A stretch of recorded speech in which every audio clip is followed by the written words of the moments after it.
ఈ రాష్ట్రంలో ఏం జరుగుతుంది అనుకుంటారు? అంటే ఈ రాష్ట్రంలో అశాంతి ఉంది, ఫ్యాక్షన్ ఉంది, గొడవలు ఉన్నాయి, రక్త తర్పణాలు ఉన్నాయి, కాబట్టి ఇక్కడ పెట్టుబడులు పెడితే మాకు సెక్యూరిటీ లేదు అనేటువంటి భావన కల్పించే కుట్రలో భాగంగా ఒకటి చేస్తా ఉన్నారు.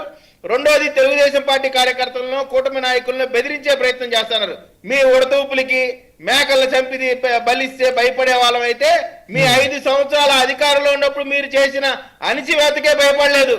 భయపడితే భయపడతామనేటువంటి ఆలోచన ఉంటే వెనక్కి తీసుకోండి. ఇటువంటి ఫ్యాక్షన్ టైప్ మెంటాలిటీ తీసుకొస్తే ఖచ్చితంగా రక్తపాతం జరిగి తీరిద్ది.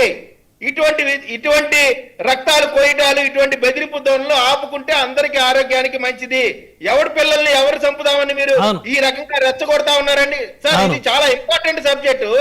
ఎవరిలో ప్రజల్ని పిల్లల్ని చంపుదాం అనుకుంటున్నారు అంటే వీళ్ళందరూ మీరు చూడండి, సునీల్ కుమార్ గారి గొడవేమో జగన్మోహన్ రెడ్డి గారిది, ఇవాళ శిక్ష అనుభవిస్తున్నామో సునీల్ కుమార్ గారు. అంటే ఇప్పుడు వాళ్ళు రెచ్చగొడతారు రప్ప అని, ఇక్కడ కింద ఊళ్ళల్లో ప్రజలు కొట్టుకొని సావాలా, గ్రూపులుగా నరుక్కొని సావాలా?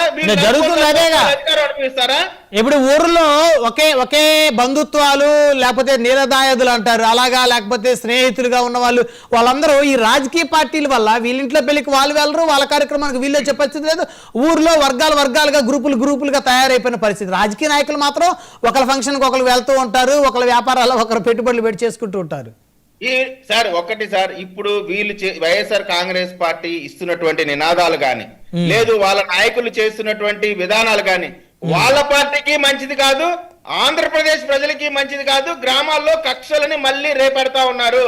నిన్న కూడా తుర్కి మండలంలో 2 అన్నదమ్ముల్ని చంపేశారు తెలుగుదేశం పార్టీ కార్యకర్తల్ని. నేను చెప్తా ఉన్న కారణాలు ఏదేమైనప్పుడు కూడా నేను చెప్తా ఉన్నానంటే ఇటువంటి పోకడ మంచిది కాదు. ఇటువంటి వారిపైన ఖచ్చితంగా తీవ్రమైనటువంటి చర్యలు తీసుకోవాల్సినటువంటి అవసరం ఉంది.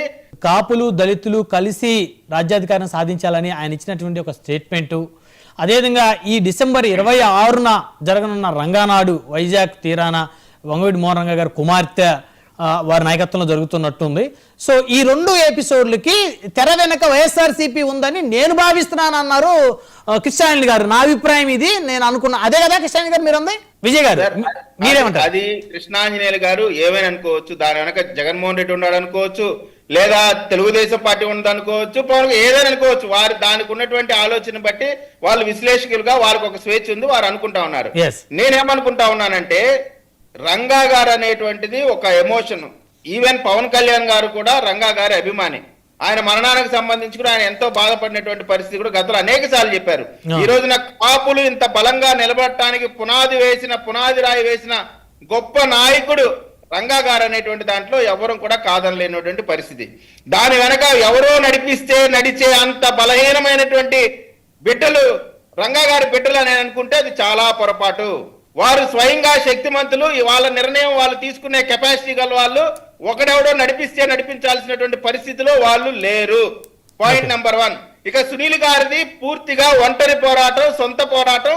ఆయన పైన జరిగినటువంటి ఇబ్బందికి సంబంధించి రఘురామకృష్ణరాజు వర్సెస్ సునీల్ కుమారే తప్ప ఇదేదో కులాన్ని మొత్తానికి సునీల్ కుమార్ గారు ఏదో చేస్తున్నారో, లేదా సునీల్ కుమార్ గారు కులాన్ని మొత్తాన్ని ప్రభుత్వం ఏదో త్రిపులార్ గారు సునీల్ కుమార్ గారిని మాత్రమే టార్గెట్ చేయగలరు. కులం మొత్తాన్ని ఏం చేయలేరు. ఎవడు ఏం చేయడు, ఏ కులాన్ని కూడా ఎవరు ఏం చేయలేడు.